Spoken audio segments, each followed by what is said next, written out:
सभी मित्रों को नमस्कार। हम आपको दिखाने जा रहे हैं स्वामी श्रद्धानंद वीथिका, और इसमें हमारे साथ हैं, क्या शुभ नाम सर? मनोज कुमार जी।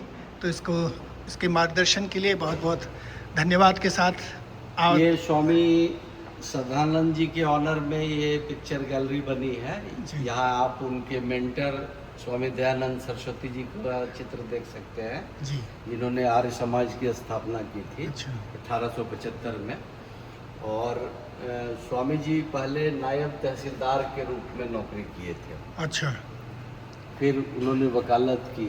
उनके फादर कोतवाल थे बरेली में, तो उनका वेशभूषा से पता चल रहा है पुलिस ऑफिसर का कैसा वेशभूषा ब्रिटिश काल में होता था। आपका जो प्रांत है उत्तराखंड, ये नॉन रेगुलेटेड प्रोविंस रहा है हमेशा से। जी जी। ब्रिटिश हुकूमत के समय में जी। सारे कानून यहाँ के अलग थे। यहाँ की पटवारी पुलिस अलग थी। जी। तो ये वैसा ही नायब तहसीलदार का एक पद होता था मैदानी इलाके में। जी जी। आपके यहाँ पटवारी होता था, अभी भी होता है ना? तो ये इनको मिलिट्री पावर भी था और पुलिस पावर भी ये लोग को होता था टैक्स वसूलने के लिए। तो स्वामी जी शुरू से इनोवेटिव थे। इनकी पत्नी का देहांत हो गया था, तो इनकी भाभी ने इनका लालन पालन किया था। सारे बच्चों को उनने पाला। हाँ, 2 बेटे थे इनके। बड़े बेटे हरिश्चंद्र जी गदर मूवमेंट में अमेरिका चले गए थे, जो वापस कभी नहीं लौटे।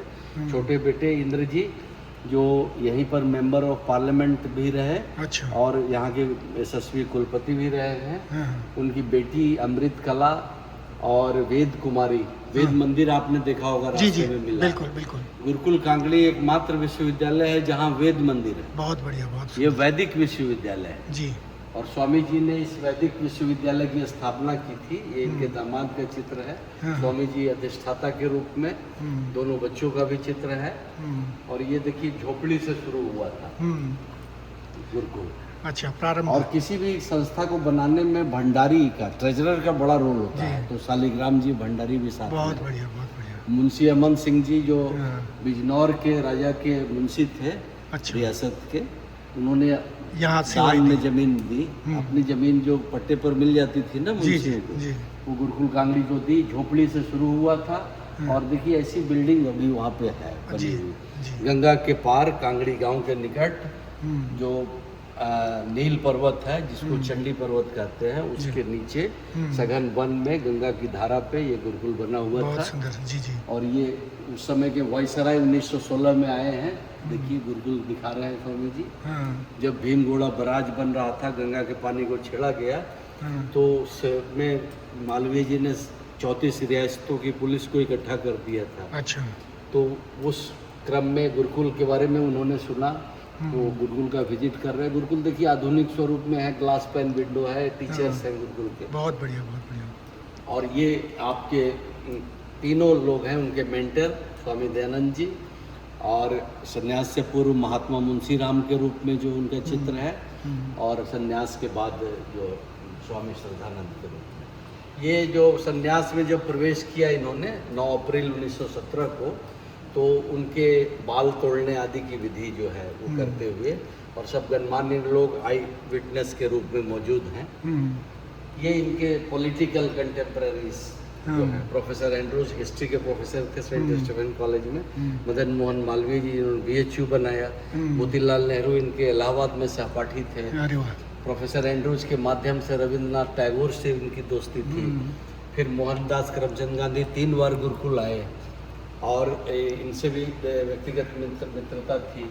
इन्होंने एक शुद्धि सभा की भी स्थापना की थी स्वर्गीय ठाकुर माधव सिंह के साथ आगरा में। और जो अंसारी साहब हैं, लाला लाजपत राय, गोखले जी से कांग्रेस के लखनऊ अधिवेशन में मिले थे 1899 में। जी जी। तो लखुराम नैयर जी हैं, ये सब पत्र हैं उनके। और ये वायसराय से मिलने के लिए गए हैं गांधी जी के साथ। और ये मद्रास में नटासन जी हैं, जो गुरुकुल कांगड़ी के संस्थापक श्रद्धानंद जी के साथ हैं। जब उन्होंने संन्यास लिया, श्रद्धानंद के रूप में हैं। ये जब नील विद्रोह चल रहा था चंपारण में, तो उसी समय इन्होंने संन्यास ग्रहण किया था। तो गांधी जी ने लिखा है, आपने नया नाम जो धारण किया बड़ा उचित। अच्छा, ये महात्मा गांधी जी की राइटिंग है जी। ये दोनों, तो इतना काफी है। जी जी। है ना? बहुत बहुत धन्यवाद आपका ये सब जानकारियाँ ये देने के लिए। 34वें कांग्रेस के अधिवेशन में ये स्वागताध्यक्ष थे, हम्म, है ना। जी। और मोतीलाल नेहरू जी देखिए बैठे हैं, एनिवर्सरी मैडम बैठी हैं, हम्म, मदन मोहन मालवीय जी और जवाहरलाल नेहरू नीचे बैठे हैं। बिल्कुल, ये 34वां कांग्रेस का अधिवेशन, कितनी टावरिंग पर्सनालिटी थी।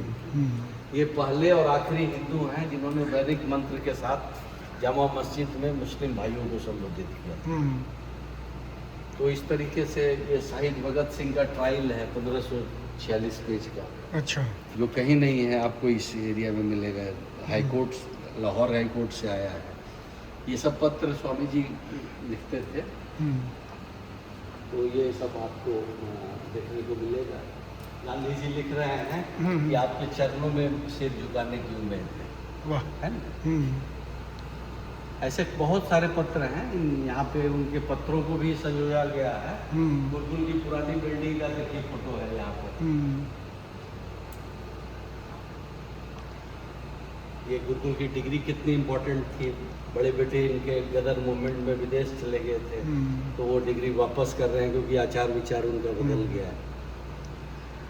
उनको गोली मार दी गई थी, एक व्यक्ति इलाज के बहाने आया अब्दुल रशीद नाम का, और उनको गोली मार दी थी। जालियांवाला बाग को खरीदने में इनका योगदान है, इसको के बारे में पत्र हैं कांग्रेस अधिवेशन के रिसेप्शन कमेटी के रूप में। यंग इंडिया में लिखा है गांधी जी ने इनके बारे में। इसी ढंग से जालियांवाला बाग को खरीदने में भी जो इनका योगदान था उसके बारे में भी गांधी जी ने लिखा है। तो देखिए गोली लगी हुई है, और ये अपार शव यात्रा में जो जनसमूह शामिल है, ये दिखा रहा है कि कितने लोकप्रिय थे। कहते हैं असारेस्मिन संसारे मृतक को वा न जायते सजातो ये न जाते न याति वंशः कुलोन्नतिम। कोटिशः नमन करते हैं हम ऐसे सपूत को जिन्होंने कि अपने शरीर की परवाह किए बगैर भारत को एक नवजीवन दिया, नवोद्धार दिया। और आपको बहुत बहुत धन्यवाद ये सब दिखाने के लिए। और जी, गांधी के नाम पर डाक टिकट 100 वर्ष पूरे होने पर स्वामी जी के नाम पर डाक टिकट जारी हुआ। और हमारा जो प्राचीन गुरुकुल अभी जिसके ध्वंसावशेष वहाँ मौजूद है, वो कैसा गुरुकुल था जो अथर्ववेद में एक मंत्र है ना कि कहाँ पे एकेडमिक इंस्टीट्यूशन को होना चाहिए। पर्वत की तलहटी में होना चाहिए, सघन वन में होना चाहिए, धारा नदी की धारा के किनारे होना चाहिए, ताकि अटमोस्ट साइलेंस मिल सके, ताकि टीचर की वाणी को हम अक्षर से ग्रास्प कर सकें। बहुत सुंदर, बहुत सुंदर। ये सब